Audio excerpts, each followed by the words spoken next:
안녕하세요. OKTV 박상욱입니다. 오늘 첫 번째 시간 네트워크 마케팅과 다단계 차이점에 대해서 알아보려고 합니다. 네트워크 마케팅 하면 많은 사람들이 그거 다단계 아니야? 라고 이야기를 해요. 그렇다면 어떤 분들은 아니야, 우리는 다단계 아니야, 우리는 네트워크 마케팅이야, 이렇게 얘기하는 분들 많으세요. 네트워크 마케팅과 다단계 과연 무슨 차이가 있을까요? 아니면 똑같은 걸까요? 한번 자세하게 이야기를 나눠보도록 하시죠. 네트워크 마케팅과 다단계에 대해서 이야기를 하기 전에 이 단어에 대해서 먼저 우리는 알아야 됩니다. 유통. 왜냐? 네트워크 마케팅 다단계 또한 여러 가지 유통의 형태 중에 하나거든요. 유통이란 뭐냐? 생산자로부터 생산된 재화 및 서비스가 소비자에게 전달되어지는 여러 가지 과정을 이야기해요.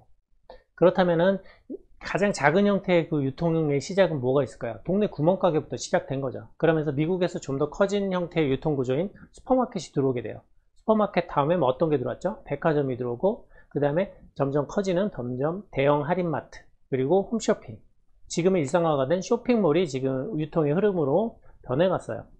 1980년대에 우리 주변에 보면 아주머니들이 가방에 화장품을 잔뜩 넣어가지고 집에 방문해서 마사지도 해주고 이렇게 하면서 화장품을 판매하는 방문 판매 형태도 굉장히 많았어요. 지금도 이 방문 판매 형태는 계속 유지되어 오고 있어요.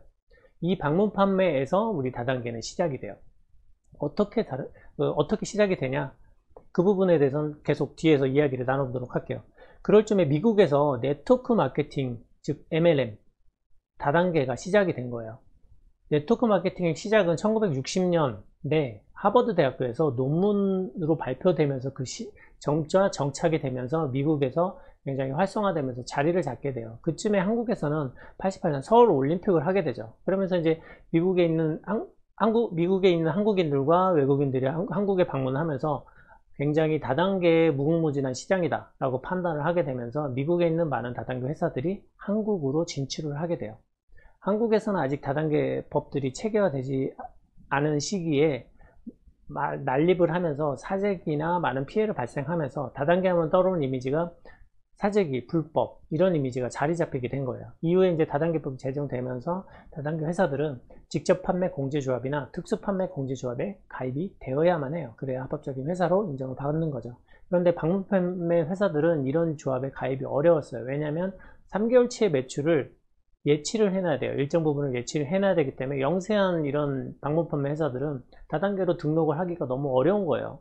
그렇기 때문에 어떤 방식을 사용하냐? 이 영세한 회사들이 나라에는 방문 판매 회사로 등록을 해놔요. 그래놓고 보상을 다단계 방식으로 풀어가는 거죠.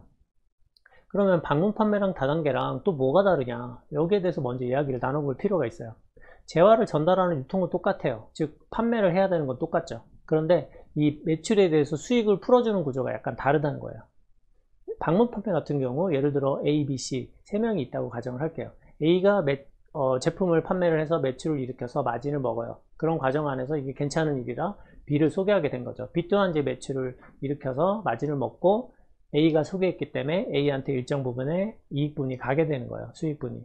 그런데 B도 C라는 사람을 소개하게 된 거예요. 그래서 똑같은 방식으로 C가 판매한 매출에 대해서 일정 부분 B가 먹게 되죠. 그런데 이게 A까지 전달이 되느냐? 아니요. 전달이 안 돼요. 방문 판매는 딱 2단계, 3단계 이하까지만 되는 거예요. 그래서 2단계까지만 되는 부분은 방문 판매. 이거를 A까지 전달이 되면 이거는 다단계 방식인 거예요.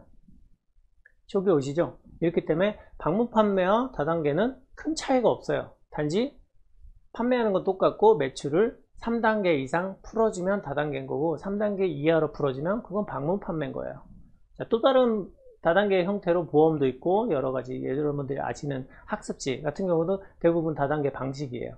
자, 그렇다면은 이렇게 여기서 먼저 중간에 얘기할 부분이 있는데 합법적인 회사로 등록을 하기 위해서는 직접 판매 공제조합과 특수 판매 공제조합이 있어요.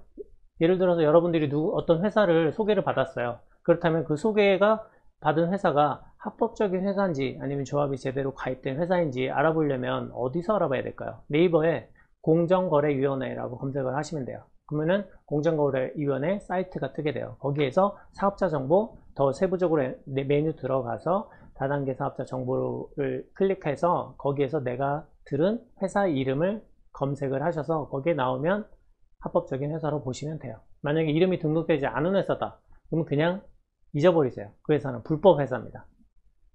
자, 그러면은 불법 회사들이 어떤 형태의 불법 회사들이 있는지 뭐 간단하게 몇 가지만 이야기를 나눠보려고 해요.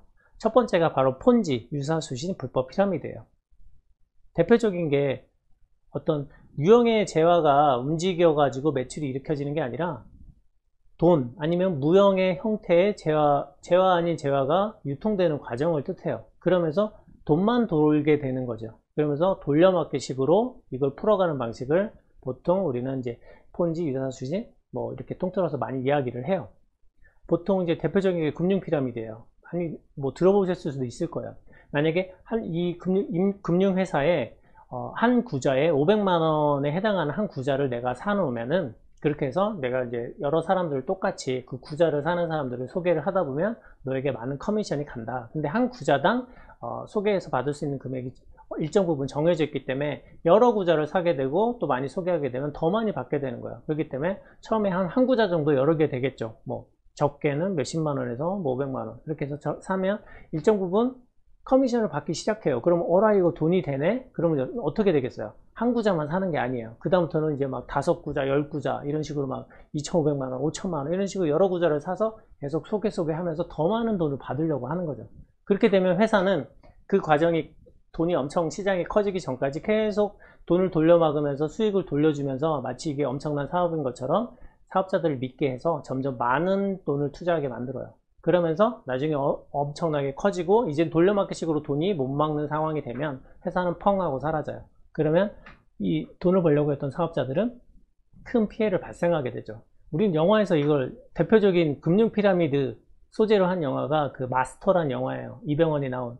그래서 단기간에 일확천금을 벌려고 하는 그런 회사들을 많이 소개받을 수 있는데 그런 회사는 절대 하지 마세요. 금융 피라미드입니다. 그리고 공정거래위원회 가입도 안 된 부분은 반드시 더 걸러야 할 내용인 거예요. 자, 또 다른 형태의 금융 피라미드가 하나 있죠. 폰지 형태. 그것이 바로 비트코인이에요. 비트코인 형태는 예전에 한번 휩쓸고 가서 요새는 조용한데 어떤 형태냐?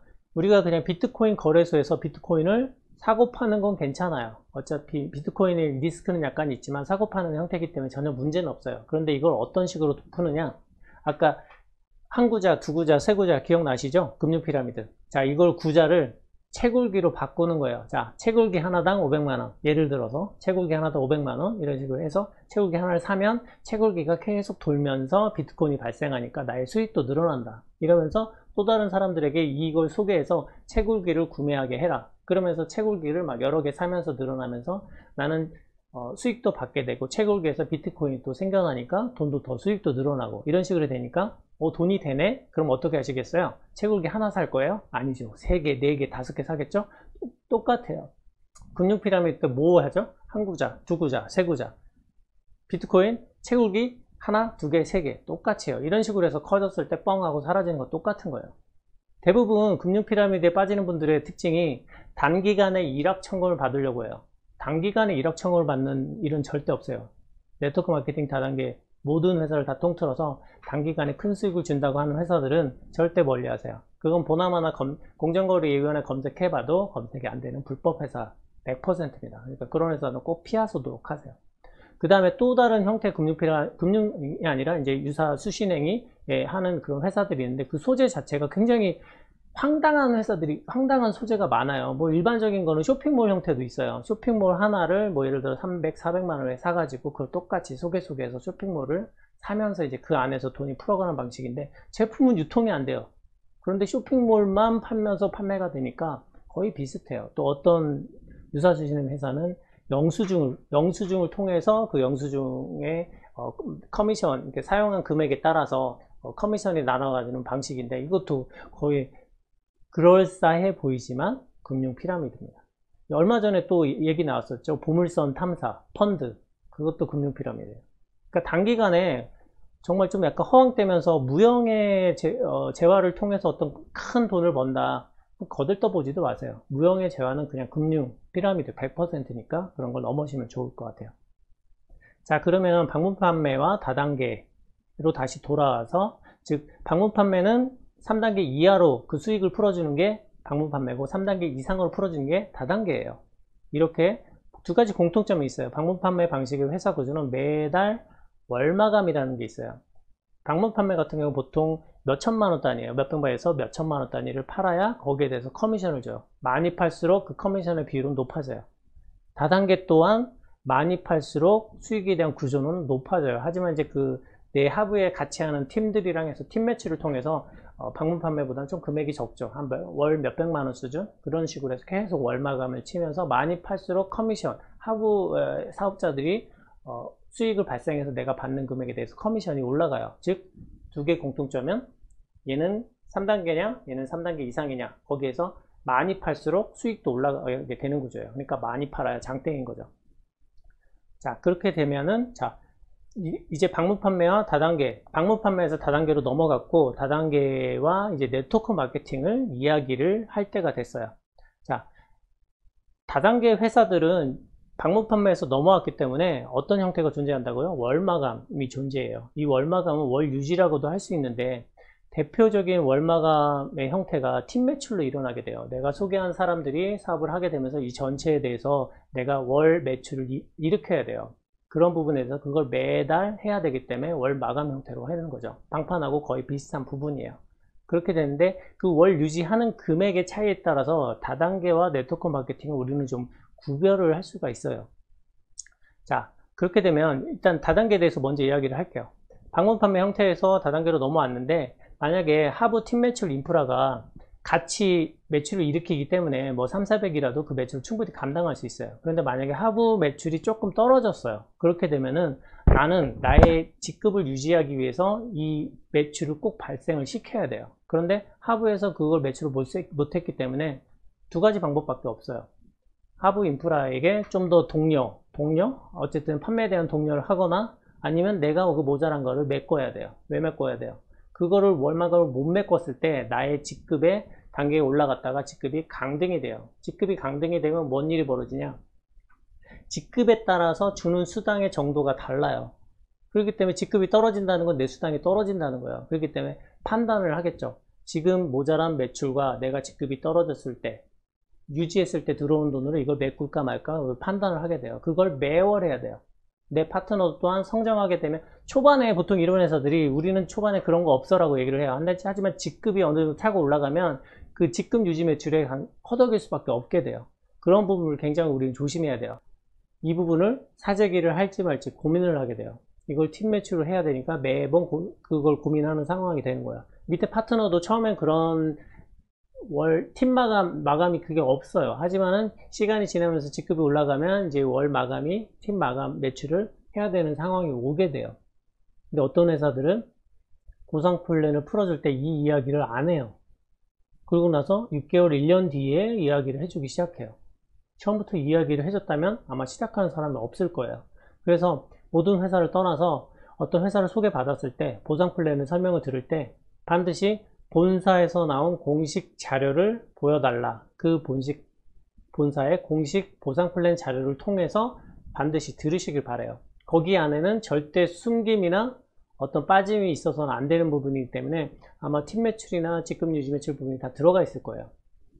팀 매출은 뭐고 직급 유지 매출은 뭐냐? 아까 말한 것처럼 팀 매출은 내가 하부에서 올라온 포인트의 수당을 받기 위해서 많은 퍼센테이지를 받기 위해서 그 해당 매출을 꼭 발생을 시켜야 이제 큰 퍼센테이지를 받아요. 그걸 계속 해야 되니까 좀 사재기가 모자란 부분에 사재기가 발생하겠죠. 자, 그걸 제쳐두고 나서 보상 플랜 구조에는 다양한 방식이 있어요. 이 부분은 다음 시간에 이야기를 나누겠지만은 브레이크웨어 방식과 유니리웨어 방식 그리고 바이너리 방식이 있어요. 점점 과거에서 만들었던 방식에서 점점 발전이 되면서 좀 더 효율적인 방식으로 넘어오게 되는데 요즘 같은 경우에는 바이너리 구조, 그러니까 양갈래 구조를 가진 회사들이 대부분이에요. 근데 이 직급 유지 매출이나 팀 매출은 여전히 똑같이 따라오고 있어요. 그래서 보상 플랜은 바이너리로 구조로 되어 있어서 좀 더 효율적일지 모르나 그 안에 깊이 들여다보면은 매월 해야 되는 팀 매출이 있거나 직급 유지 매출이 존재해요. 그 이유는 뭐냐?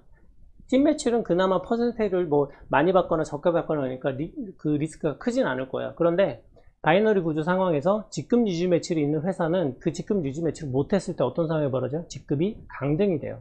직급이 강등이 된다는 의미는 뭐예요? 내 수당이 떨어진다는 의미예요. 그러면은 고민을 하겠죠. 이 직급 매출에 해당하는 만큼 이만큼 모자라는데 이걸 내가 살까 말까 고민을 하겠죠. 수지 타산을 맞추겠죠. 그걸 매월 마감을 쳐야 돼요. 굉장히 비합리적이고 사재기가 발생을 해요. 자, 그럼 더 나아가서 이제 대부분 회사들이 바이너리 방식이고, 자, 네트워크 마케팅이 어떤 부분일까? 네트워크 마케팅은 어떤 일정 부분의 회사에 대한 수익을 받기 위한 조건 자체가 개인 유지로 많이 책정이 되어 있어요. 개인 유지. 나 혼자, 그러니까 팀으로 해서 전체 매출을 하고 직급 유지 매출을 하고 이런 부분이 다 없이 그냥 너 개인적으로 하부에서 올라오는 수당에 대해서 이걸 받으려면 너 개인적으로 이만큼만 달성을 해. 그거죠. 그거는 어떤 기준이냐? 제가 봤을 때 4인 가족 기준으로 대부분 소비재 제품이 반드시 네트워크 마케팅은 소비재 제품이어야 돼요. 그런 부분으로 먹고 바르고 쓰고 없어지는 정도, 한 달 정도 4인 가족이 썼을 때 먹고 바르고 쓰고 없어지는 정도의 양이어야 되는 거예요. 그걸 넘어서면 어떻게 되느냐? 제품을 아직 쓰지도 않았는데 또 사야 돼. 또 사야 돼. 또 사야 돼. 결론적으로는 계속 팔아야 돼요. 남으니까 팔아야 되겠죠. 어차피 네트워크 마케팅은 파는 부분이 맞지만 모든 인프라들이 재구매의 소비가 중점적으로 돼야 돼요. 그 이후에 더 나아가서 판매를 하고 소개를 하는 부분을 통해서 좀 더 확장을 펼쳐 나가야지, 중점적으로 판매에 중점이 돼가지고 계속 월마감 치면서 이렇게 연속되다 보면은 아주 안 좋은 상황들이 많이 발생을 해요. 불법, 합법을 떠나서 이건 효율성을 계속 이야기하는 거예요.